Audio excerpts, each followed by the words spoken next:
इस प्रिंसिपल को याद रखना, रीड, फील एंड थिंक।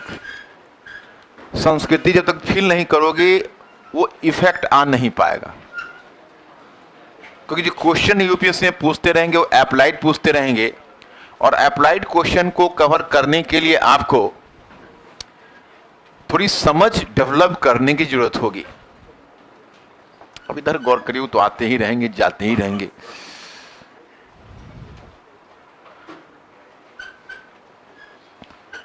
जैसे मैं उदाहरण बताता हूं, वो 2-3 वर्ष 2015 या 2016 में क्वेश्चन पूछ डाला कि 16वीं सदी को, हिंदुस्तान में 16वीं सदी के काल को आप पुनर्जागरण का काल क्यों मान सकते हैं या क्यों मानते हैं। तो ऐसी स्थिति में आपको पूरी संस्कृति से लिखना पड़ेगा। तो पहले सोचना पड़ेगा कि 16वीं सदी में कौन था, तो आपको पता चलेगा अकबर महान था।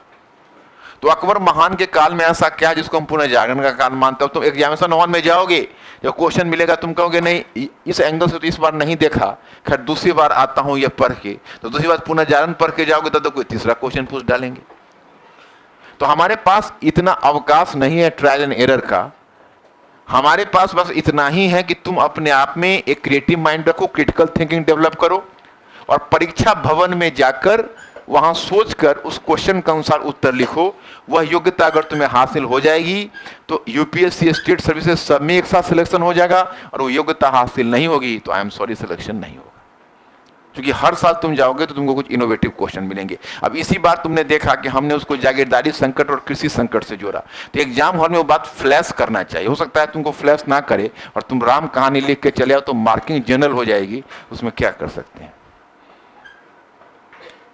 क्वेश्चन का वहां उत्तर डायरेक्ट नहीं होता, इसलिए आप यहां पर जब तुम मुगल संस्कृति, फिर दिमाग में एक इमेज बनाओ,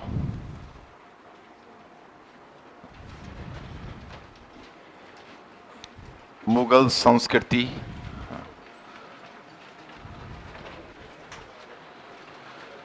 हाँ,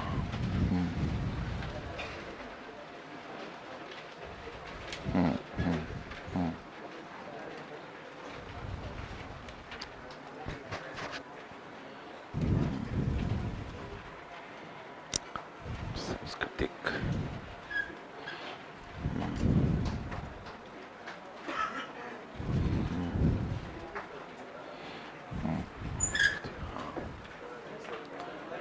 हिंदुस्तान, हाँ,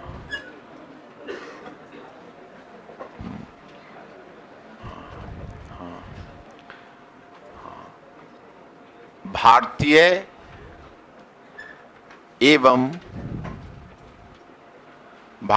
एवं इस्लामी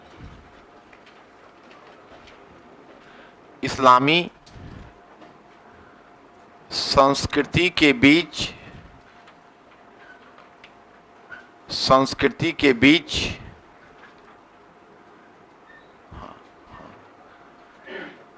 क्रमिक समन्वय के 3 चरण, क्रमिक समन्वय के 3 चरण,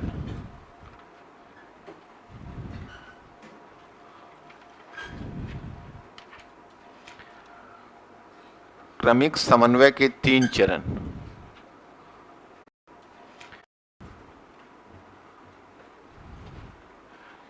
क्रमिक समन्वय के 3 चरण,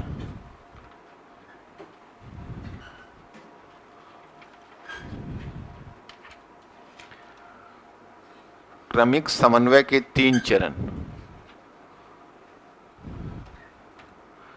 3 चरण। अब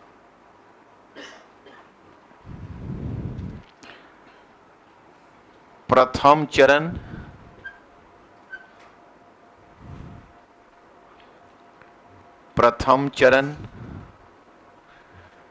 ब्रैकेट में दे दो सल्तनत काल। प्रथम चरण ब्रैकेट में दे दो सल्तनत काल, सल्तनत काल, सल्तनत काल। फिर नीचे एक एरो दे दो और लिखो दूसरा चरण, दूसरा चरण, और दूसरा चरण में दे दो प्रांतीय प्रांतीय सरकारों का काल, प्रांतीय सरकारों का काल, प्रांतीय सरकारों का काल। फिर एरो दे दो और एरो देकर लिखो तीसरा शरद काल। फिर नीचे एक एरो दे दो और लिखो दूसरा चरण, दूसरा चरण। और दूसरा चरण में दे दो प्रांतीय, प्रांतीय, प्रांतीय सरकारों का काल, प्रांतीय सरकारों का काल, प्रांतीय सरकारों का काल। फिर एरो दे दो और एरो देकर लिखो तीसरा चरण, तीसरा चरण। अब तीसरा चरण में दे दो ब्रैकेट में मुगल काल। तीसरा चरण में दे दो मुगल काल,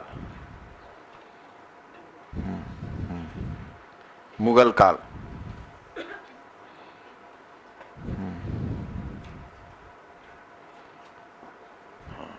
अब एक बात बताओ, ये जो 3 चरण मैंने बताए, तीनों का अर्थ समझ गए तुम लोग? जैसे पहला हमने बताया सल्तनत काल। सल्तनत काल में मैंने तुम्हें बताया था कि एक्चुअली भारत में हिंदुइज्म का भी एक लंबा इतिहास रहा था, और उस लंबे इतिहास में तुम देखते हो जो हिंदुइज्म है उसका इतिहास यह रहा था कि हिंदुस्तान में जितने प्रकार के विरोधी मतांतर और दृष्टिकोण हुए उसे हिंदुइज्म ने अपने आप में हजम कर लिया था। और इस्लाम का भी एक लंबा इतिहास रहा था कि इस्लाम जहां भी गया वहां उसने वहां के क्षेत्रीय धर्म को मिटाकर अपने आप को स्थापित कर लिया। लेकिन जो भारत की भूमि पर ना तो हिंदू धर्म इस्लाम को निगल सका, न इस्लाम हिंदू धर्म को। और आरंभ में जब भारत में इस्लाम का आगमन हुआ था तो इस्लाम यहां आक्रमणकारी सेना के रूप में आया था, और फिर उसका एक विध्वंसक चेहरा लोगों के समक्ष था। लेकिन जब साथ साथ रहते हुए दोनों ने आपस में साथ साथ रहते हुए एक दूसरे के मॉडल को प्रभावित किया, और फिर हिंदुस्तान में समन्वित संस्कृति का विकास हुआ, जिसकी चर्चा मैं पीछे कर चुका हूं, आप लोगों को याद होगा, याद है। अब हमने जो दूसरे चरण की आपको बात की है, वो अगला चरण सल्तनत काल का आता है क्षेत्रीय सरकारों का। क्योंकि आप जानते हो कि तैमूर के आक्रमण के बाद लगभग 1401-2 में बहुत सारे क्षेत्रीय राज्य स्वतंत्र हो गए थे। विजयनगर बहमनी तो पहले ही स्वतंत्र हो चुके थे दक्षिण में। उसके अलावा आप उत्तर में देखते हो तो गुजरात का राज्य है, मालवा का राज्य है, बंगाल का राज्य है, तो ये सब राज्य, जौनपुर है, तो ये सब 1401-2 के करीब में स्वतंत्र हुए। मैंने बंगाल पहले हो गया था 1338 में ही, बाकी सब 1401-2 के करीब स्वतंत्र हुए। तो जब क्षेत्रीय जो क्षेत्रीय मुस्लिम शासक थे उन्होंने केंद्र से बगावत की थी और क्षेत्रीय स्तर पर उनको समर्थन चाहिए था, तो उन्होंने हिंदू कुलीन वर्ग को अपने अमीर वर्ग में शामिल किया, हिंदू कुलीनों को। और फिर इन्होंने जो क्षेत्रीय भाषा थी उसको संरक्षण दिया। उन्होंने जो क्षेत्रीय कला का विकास किया, उस क्षेत्रीय कला में इस्लामी शैली के साथ साथ क्षेत्रीय शैली को मिलाया।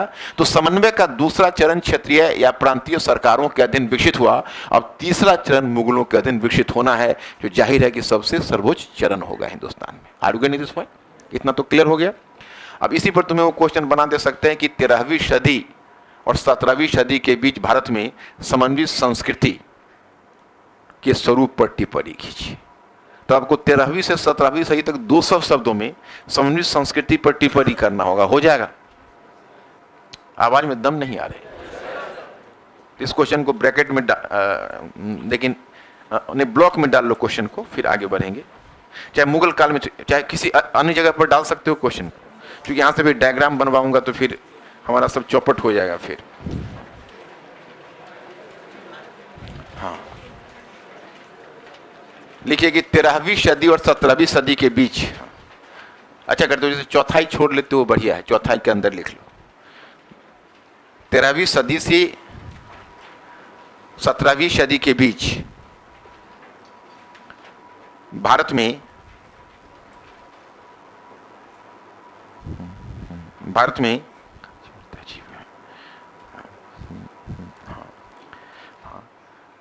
समन्वित संस्कृति के स्वरूप, समन्वित संस्कृति के स्वरूप को स्पष्ट कीजिए। समन्वित संस्कृति के स्वरूप को स्पष्ट कीजिए। अब यहां पर तुमने तृतीय चंद मुगल काल लिखा, मुगल काल लिखा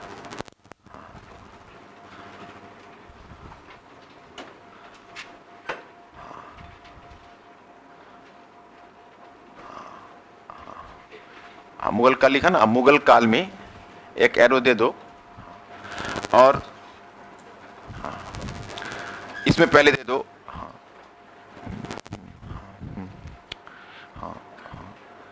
कि समन्वित संस्कृति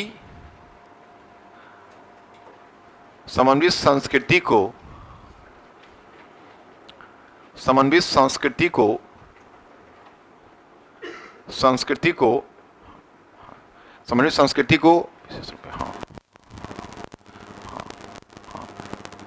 प्रेरित करने वाले कारक अब यहां पर एरो दे दो,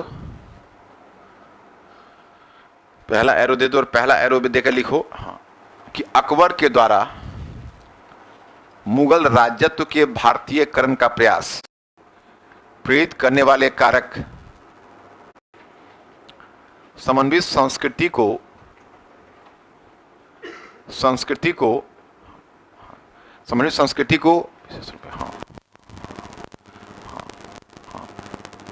प्रेरित करने वाले कारक।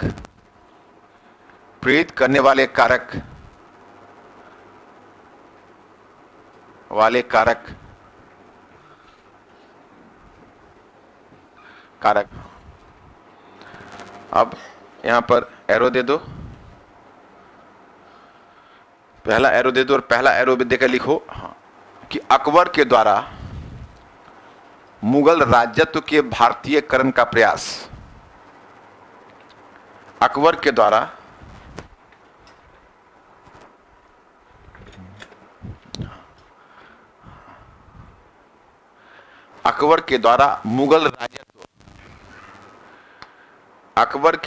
मुगल राजत्व के भारतीयकरण का प्रयास।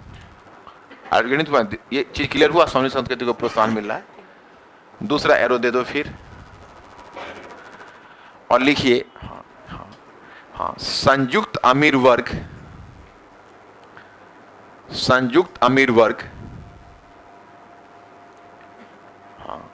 के निर्माण के क्रम में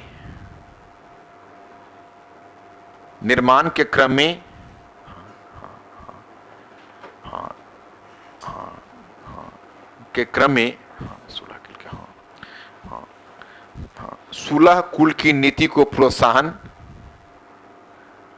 सुलह एक कुल की नीति को प्रोत्साहन।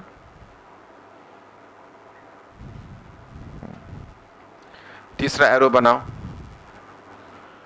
और लिखिए भक्ति एवं सूफी आंदोलन का प्रभाव,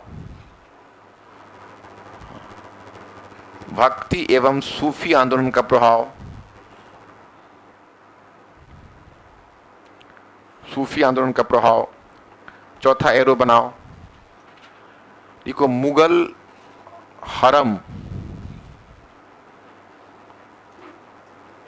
हरम में निवास करने वाली राजपूत महिलाओं का प्रभाव,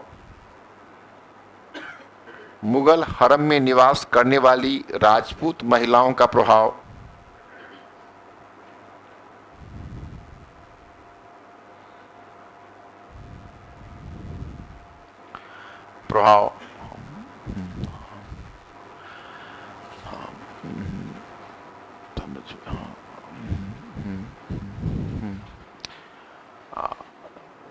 फिर एक एरो लास्ट बना दो, लास्ट यही है, हाँ हो जाएगा।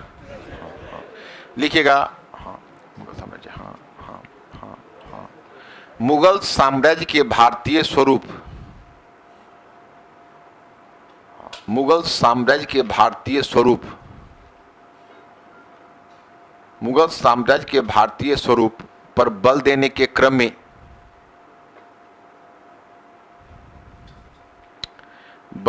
क्रम में क्षेत्रीय संस्कृति को संरक्षण, क्षेत्रीय संस्कृति को संरक्षण, क्षेत्रीय संस्कृति को संरक्षण। अब नीचे जैसे आपने, ये हो गया आपका, ये इतने कारक है, इस कारक में थोड़ा सा एक नजर मारो और बताओ कि किसी कारक में तुमको कोई डाउट है तो हमसे पूछो। कोई डाउट नहीं है, अब तुम लोग को बहुत कुछ क्लियर हो गया। अब डाउट होने का कारण नहीं है। मुख्य रूप से तुमको समझना है कि जो क्वेश्चन आंसर होता है वो मैनिपुलेट करके लिखना पड़ेगा तुम्हें, और मैनिपुलेशन तभी होगा जब तुम्हारी समझ विकसित होगी, तभी आप एग्जाम हॉल में जाके उसको कहीं से कहीं जोड़ना पड़ेगा। कभी इधर से जोड़ना पड़ता है, उधर से, कई बार तो तुम ऐसा जोड़ना पड़ेगा जिसके बारे में तुम बाहर में इमेजिन नहीं कि वो परीक्षा भवन में जाकर दिमाग चलाना पड़ता है जोड़ने के लिए। अब वहां पर तुमने लिखा, अब एक एरो ऐसे फिर नीचे की तरफ ले जाओ, नीचे की तरफ एक नया मुद्दा दूंगा। कहाँ से ले रहे हो एरो? जैसे पीछे जैसे एरो तुमने यहाँ छोड़ा हुआ था ना, ये वाला, तो यहीं से सीधा एरो खींच लो ताकि यहीं से मुद्दा जुड़ जाएगा। हाँ ठीक है।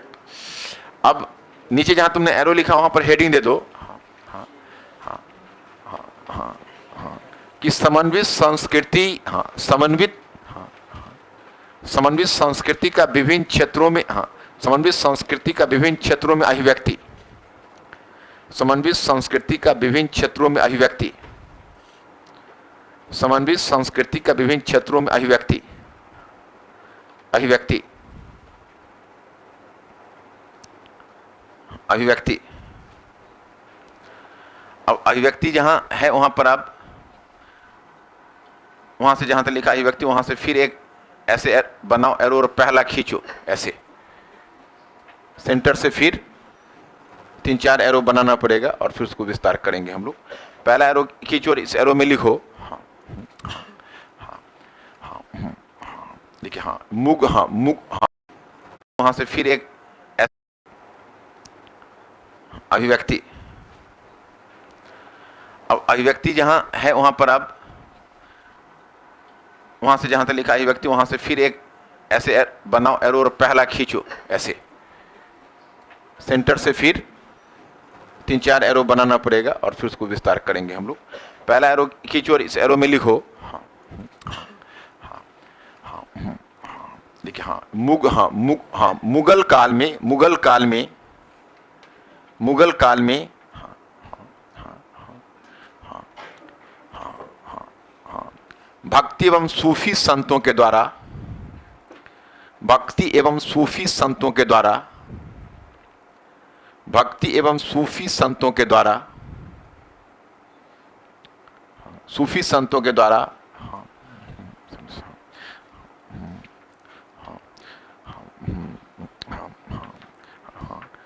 के द्वारा, हाँ हाँ, समन्वित संस्कृति के क्षेत्र में, हाँ हाँ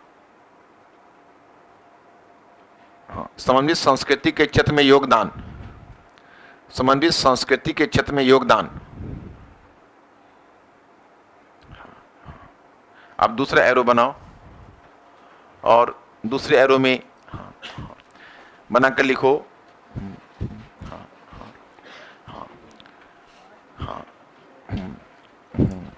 कि मुगल शासकों के अधीन, मुगल शासकों के अधीन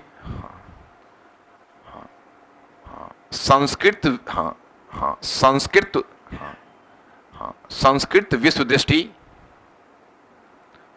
संस्कृत विश्व दृष्टि एवं संस्कृत विश्व दृष्टि एवं विश्व, यानी उसको वर्ल्ड व्यू बोलते हैं, अंग्रेजी में वर्ल्ड व्यू कहते हैं। विश्व दृष्टि का मतलब हुआ कि संस्कृत विश्व दृष्टि एवं फारसी विश्व दृष्टि के बीच, संस्कृत विश्व दृष्टि एवं फारसी विश्व दृष्टि के बीच समन्वय का प्रयास, समन्वय का प्रयास जो समकालीन साहित्य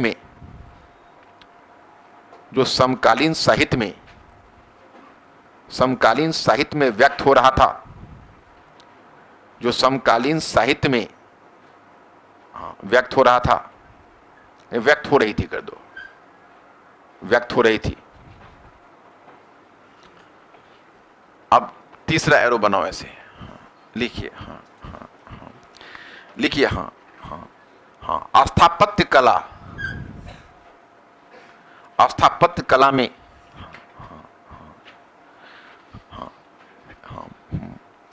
मेहराबी तथा शाहतीरी शैली के बीच, बेहतर समन्वय,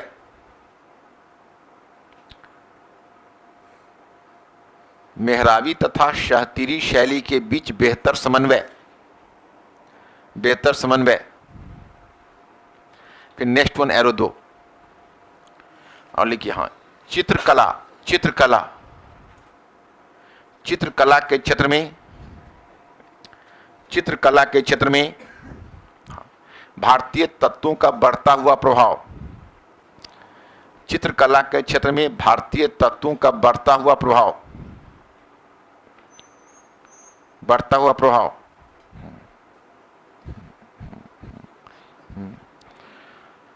अब चित्रकला हुआ, एक एरो बनाओ, फिर लिखिए संगीत कला,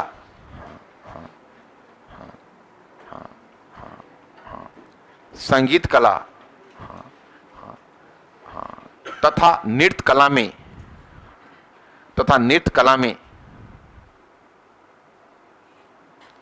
भारतीय तत्वों को संरक्षण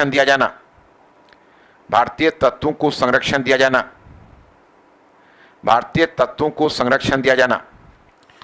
अब ये हो गया।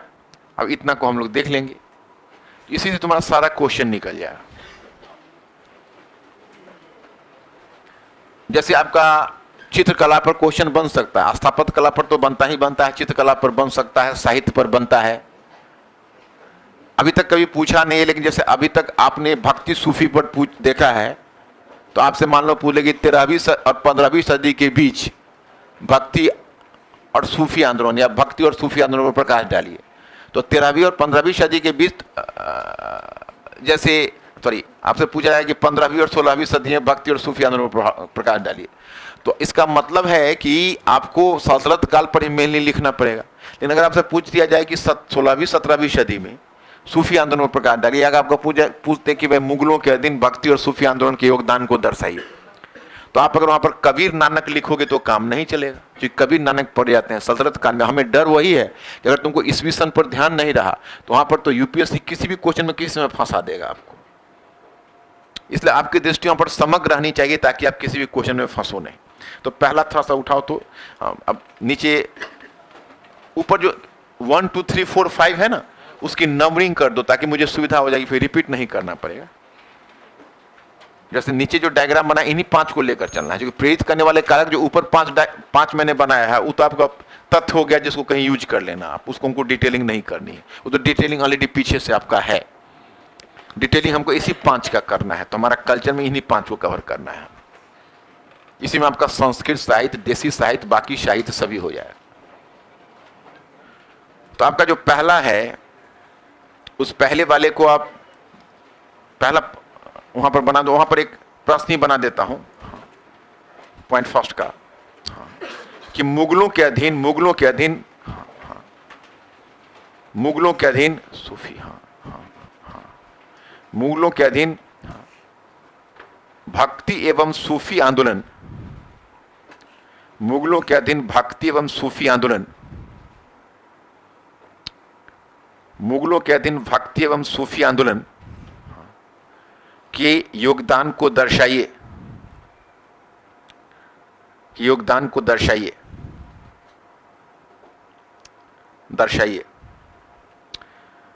अब देखो, अब थोड़ा सा मैं एक इंट्रोडक्शन लिखवा देता हूं जिसको कहीं भी तुम यूज कर सकते हो, डर देना और लिखना क्या,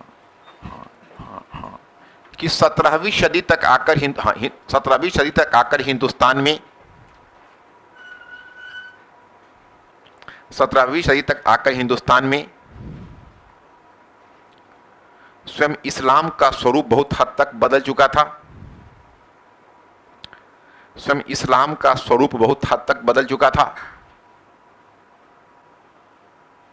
इस्लाम का स्वरूप बहुत हद तक बदल चुका था। बदल चुका था। इस्लाम पर भक्ति आंदोलन, इस्लाम पर भक्ति आंदोलन और हिंदू धर्म दोनों का प्रभाव अस्पष्ट था। दोनों का प्रभाव अस्पष्ट था। दोनों का प्रभाव अस्पष्ट था। हाँ, स्पष्ट था। हाँ, यही कारण है कि दक्षिण एशिया का इस्लाम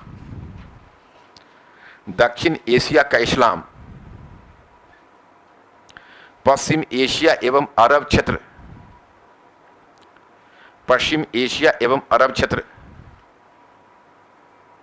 के इस्लाम से पृथक हो चुका था। पृथक हो चुका था।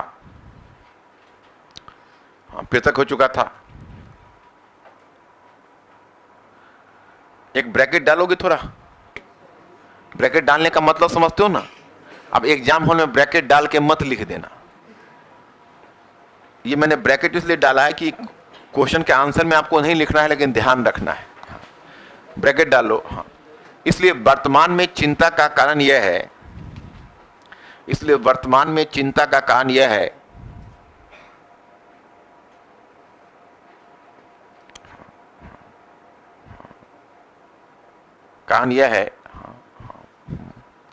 वर्तमान में चिंता का कारण यह है कि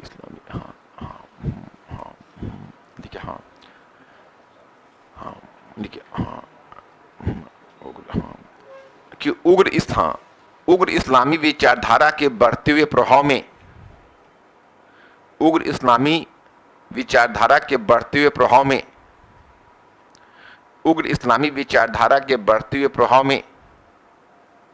में दक्षिण एशिया का इस्लाम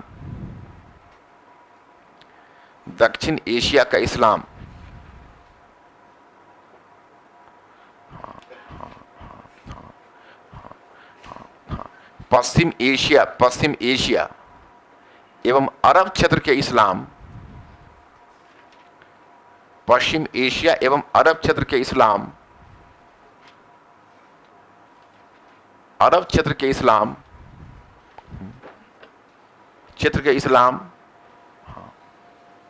के प्रभाव में आता जा रहा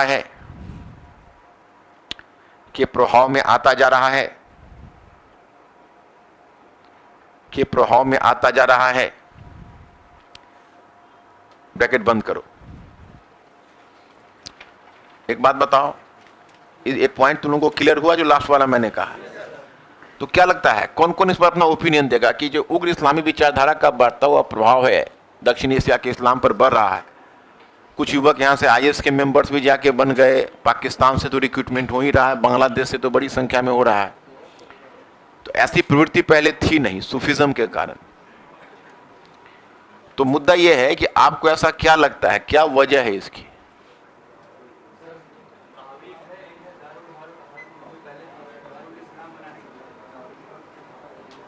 हम कारण नहीं पूछ रहे हैं, हम आपसे ये पूछ रहे हैं कि आपको क्या लगता है कि इसका क्या निराकरण है? इसका निराकरण ये है कि अब हिंदुस्तान को भी हिंदू राष्ट्र घोषित कर दिया जाए, जो कल आपने न्यूज़पेपर में देखा होगा। क्या तो क्या वह निराकरण है इसका? आपको पता है कि नेशनल मूवमेंट के टाइम में बीडी सावरकर और एमएस गोलवलकर ने जिन्ना के काम को बड़ा आसान कर दिया था। समझते हो कि नहीं? वो जाते हैं और मदरसा और मकतब में जाके टेप जो कन्वर्सेशन होता है उग्र हिंदूवादी नेता का सुनाते हैं बच्चों को। युवा मस्तिष्क है, कि तुम ही बताओगे तुम हिंदुस्तान में जी सकोगे इन महानुभावों के नेतृत्व में, तो तुरंत उसका दिमाग टर्न होता है वायलेंस की तरफ कि नहीं, हमको स्वाभिमान से जीना है। तो अब हम ये आपको बताते हैं कि क्या यह निराकरण है? इसका निराकरण क्या है? सूफिज्म। सूफिज्म इसका निराकरण है। ये जो हैदराबाद का जो रीजन था वह कभी, मतलब एक महान सूफी संत गेसु दराज बंदा नवाज जो चिश्ती संत थे, उसका क्षेत्र हुआ करता था।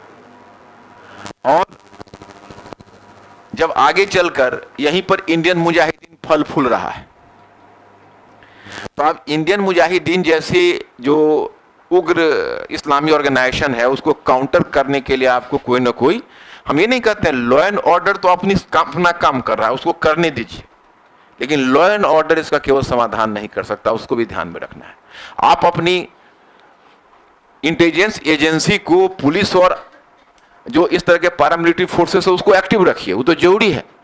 इन्फेक्शन लग चुका है तो उसका ट्रीटमेंट तो जरूरी है, लेकिन उसके बाद आपको यह भी ध्यान करना पड़ेगा कि फ्रेश रिक्रूटमेंट ना हो।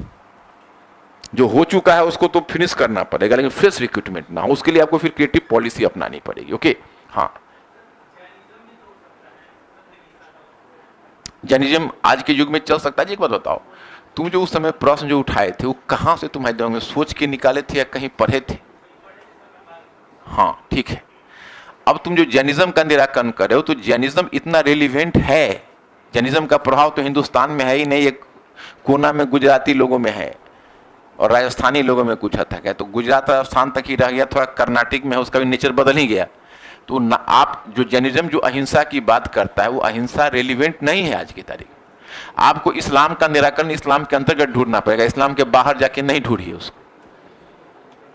अब आप यहां से पैराग्राफ चेंज करिए और लिखिए, हाँ लिखिए कि हाँ, लिखिए मुगल काल में, मुगल काल में कई ऐसे सूफी सिलसिला और सूफी संत थे, कई ऐसे सूफी सिलसिला एवं सूफी संत थे जो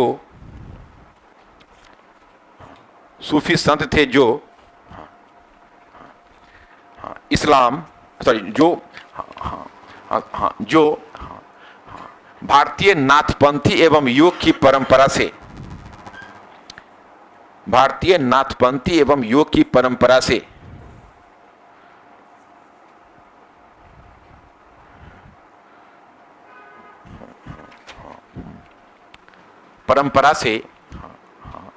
प्रभावित हो रहे थे।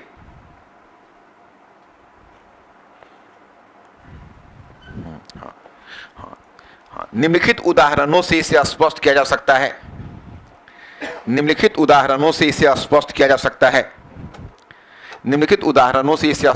सकता है।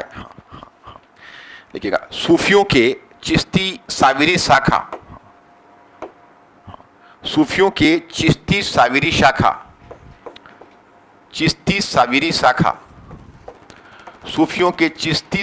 शाखा,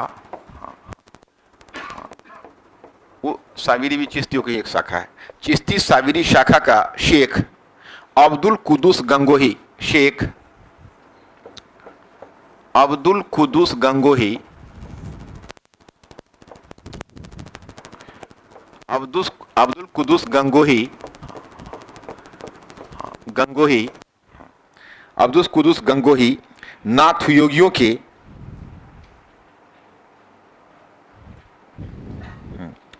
नाथ योगियों के सर्वेश्वरवादी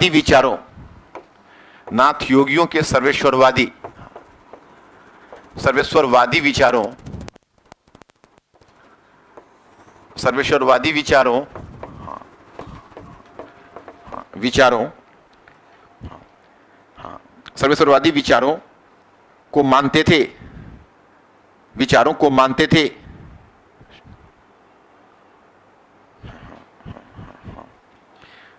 थे। उन्होंने अलख उपनाम से, अलख किसको कहते हैं? अलख निरंजन, याद है ना? उन्होंने अलख उपनाम से कई कविताएं लिखी। अलख उपनाम से कई कविताएं लिखी। अलख उपनाम से कई कविताएं लिखी। कई कविताएं लिखी। अच्छा एक बात बताइए मुझे, यहां पर एक टर्म का यूज हुआ है, सर्वेश्वरवादी विचार। सर्वेश्वरवादी विचार का मतलब समझते हो? तुम तो समझते होगे हर जगह। और वो जो मैंने नाथपंथियों का बताया था ना, शिव से साक्षात्कार जो यहाँ करते थे, वो शिव निराकार ईश्वर को पूजते थे। सूफी भी निराकार ईश्वर को ही पूजते थे, और धीरे धीरे उन पर नाथपंथियों का योगा का प्रभाव पड़ता गया सूफियों के ऊपर। तो ये भारत का बढ़ता हुआ प्रभाव होता है ना। अब यहीं पर आगे बढ़िए। हाँ लिखिए कि भारत में फिर भारत में योग को सीधे अपनाने वाली, फिर भारत में योग को सीधे अपनाने वाली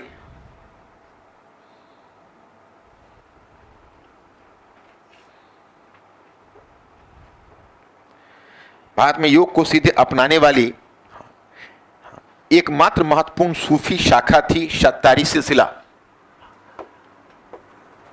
एकमात्र सूफी शाखा थी सत्तारी सिलसिला। सिलसिला सिलसिला सत्तारी सिलसिला। सत्तारी वनों में योगियों की भांति फल फूल खाकर रहते थे। सत्तारी वनों में योगियों की भांति फल फूल खाकर रहते थे। फल फूल खाकर रहते थे और कठोर शारीरिक यातनाएं और कठोर शारीरिक यातनाओं को सहन करते थे। और कठोर शारीरिक यातनाओं को सहन करते थे। यातनाओं को सहन करते थे। सहन करते थे। देखिए हाँ, इस शाखा से जुड़े हुए, इस शाखा से जुड़े हुए महत्वपूर्ण संत मोहम्मद गौस थे। मोहम्मद गौस थे जिन्होंने संस्कृत ग्रंथ, मोहम्मद गौस थे जिन्होंने संस्कृत ग्रंथ अमृत कुंड का, संस्कृत ग्रंथ अमृत कुंड का फारसी में अनुवाद किया। संस्कृत ग्रंथ अमृत कुंड का फारसी में अनुवाद किया।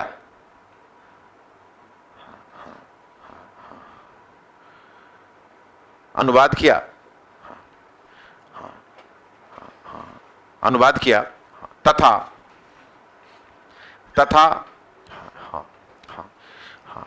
हिंदू धर्म और इस्लाम के बीच वैचारिक एकता, इस्लाम के बीच वैचारिक एकता को प्रोत्साहन देने वाली, वैचारिक एकता को प्रोत्साहन देने वाली अवधारणा के रूप में बहर उल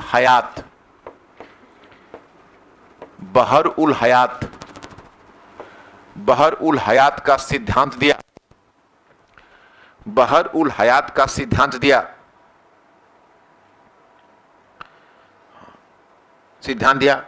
जो दारा शिकोह के द्वारा प्रतिपादित, दारा शिकोह के द्वारा प्रतिपादित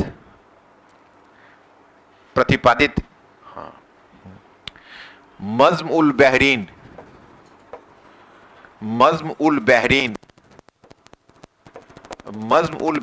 की अवधारणा, मज़्म उल बहरीन की अवधारणा को प्रेरणा दी। मज़्म उल बहरीन की अवधारणा को प्रेरणा दी। मज़्म उल बहरीन की अवधारणा को प्रेरणा दी। मज़्म उल बहरीन का मतलब होता है, अगर तुम ब्रैकेट में समुद्रों का मिलन, समुद्र का मतलब दो धाराएं मिल रही है ना, समुद्रों का मिलन। अब इसी में पैराग्राफ चेंज करिए और पैराग्राफ चेंज करके लिखिए। हाँ हाँ हाँ हाँ लिखिएगा। हाँ हाँ हाँ लिखिएगा। हाँ देखिए हाँ, 16वीं सदी के आरंभ में एक प्रमुख सूफी संत मलिक मोहम्मद जायसी ने 16वीं सदी के आरंभ में एक प्रमुख सूफी संत मलिक मोहम्मद जायसी ने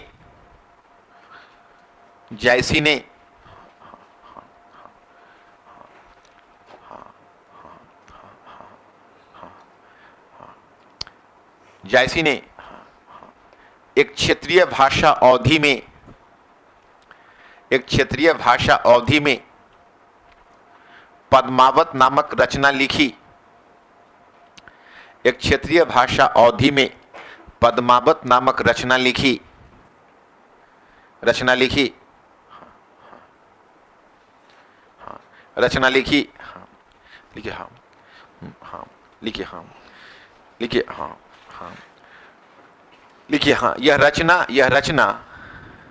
यह रचना सूफी पंथ के भारतीयकरण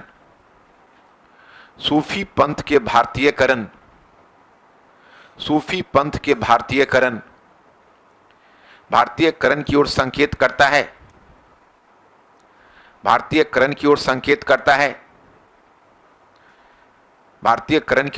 करता है। उदाहरण के लिए इस रचना में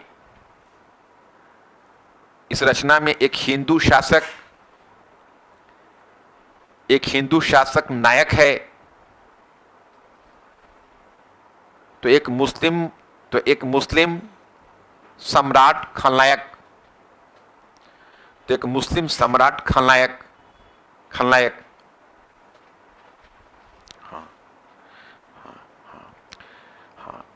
लिखिएगा हाँ, उदार सूफी संतों के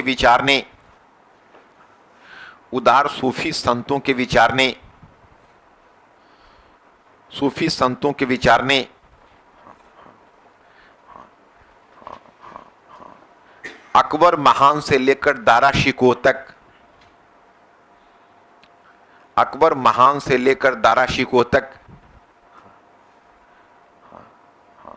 विभिन्न शासकों और राजकुमारों पर प्रभाव छोड़ा।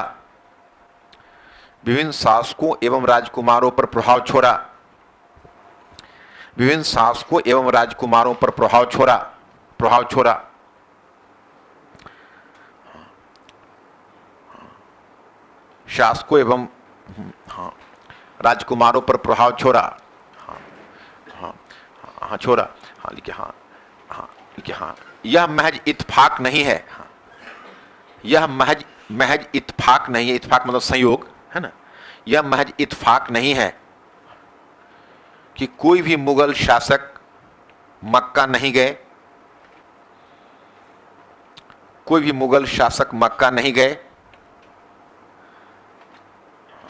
बदले में अपराधियों को मक्का निर्वासित करते रहे।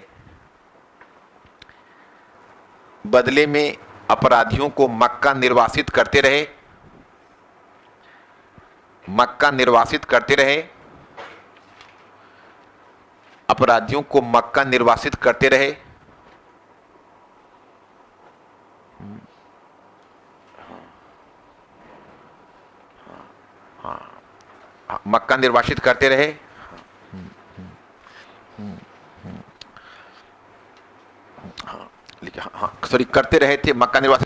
थे।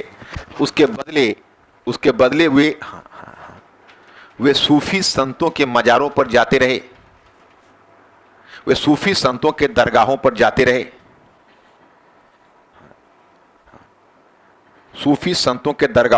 रहे।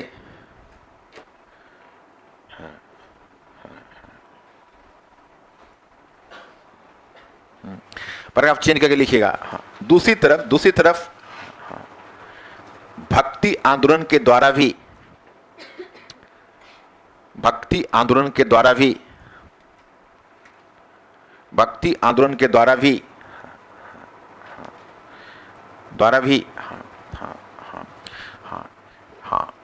हिंदुस्तान की समन्वित संस्कृति को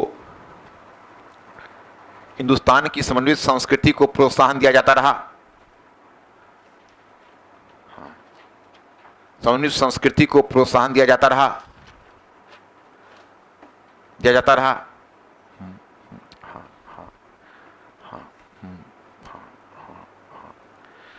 दिया जाता रहा था। लिखिएगा हाँ, देखिए हाँ, कबीर के एक कबीर की शिष्य परंपरा से जुड़े हुए एक संत, कबीर की शिष्य परंपरा से जुड़े हुए एक संत, कबीर की शिष्य परंपरा से जुड़े हुए एक संत, शिष्य परंपरा से जुड़े हुए एक संत जगजीवन दास ने सतनामी पंथ, जगजीवन दास ने सतनामी पंथ की स्थापना की।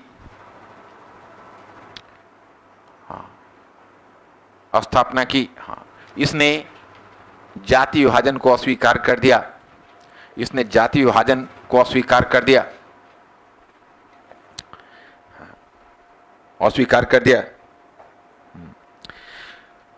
हाँ, लिखिएगा हाँ, उसी प्रकार निर्गुण भक्ति से जुड़े हुए 16वीं सदी के एक संत दादू दयाल थे।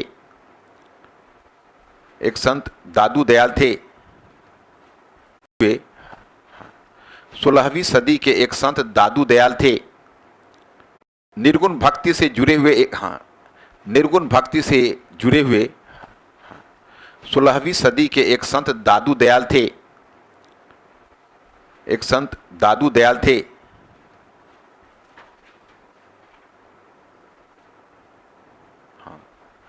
वे सूफियों के सबसे अधिक निकट हैं। सूफियों के सबसे अधिक निकट हैं।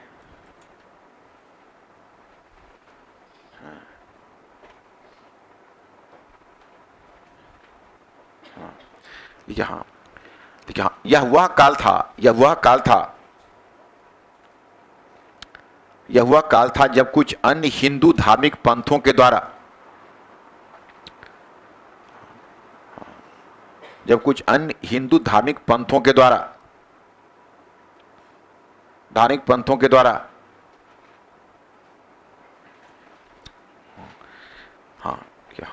हिंदू और इस्लाम के तत्वों को मिलाने का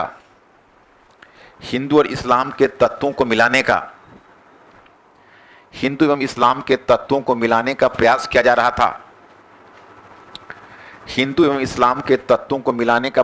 जा रहा था। इसका एक उदाहरण है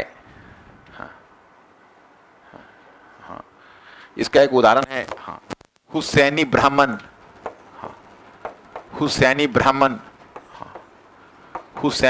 अब देखो, ये ब्राह्मण भी थे और आधा ब्राह्मण आधा मुसलमान थे। हुसैनी ब्राह्मण।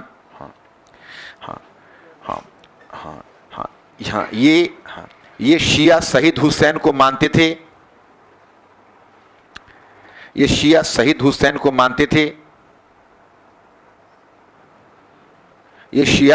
हुसैन को मानते थे।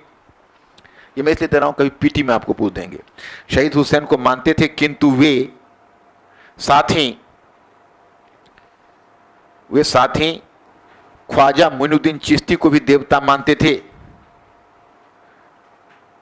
ख्वाजा मोइनुद्दीन चिश्ती को भी देवता मानते थे। वे मोहम्मद पैगंबर को अवतार मानते थे।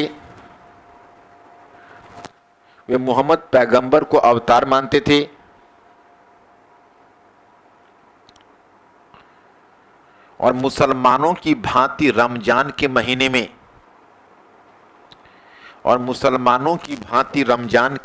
में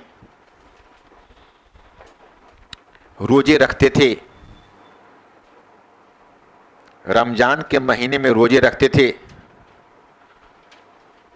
और अपने मृतकों को दफनाते थे।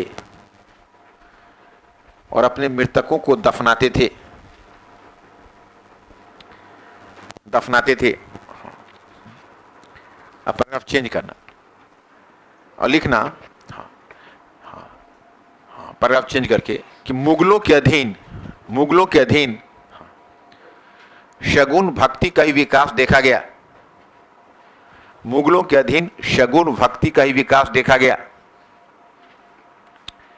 सगुण भक्ति का ही विकास देखा गया, भक्ति का ही विकास देखा गया। देखिए, हाँ हाँ हाँ हाँ, इस काल के महत्वपूर्ण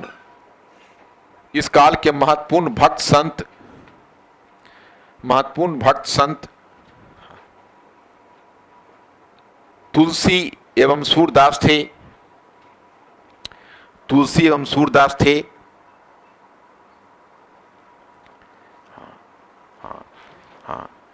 देखिए, इन्होंने क्रमशः अवधी भाषा साहित्य,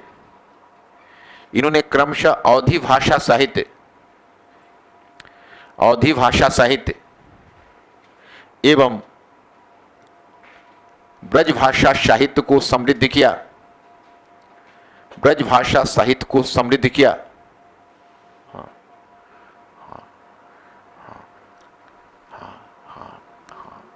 समृद्ध किया।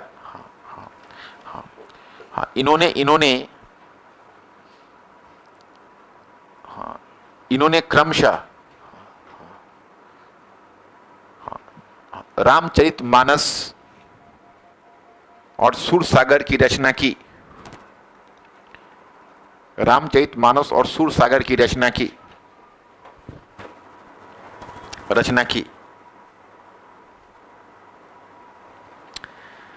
अब देखो, अब तुम लोग उस डायग्राम से थोड़ा पॉइंट नंबर 2 निकालो तो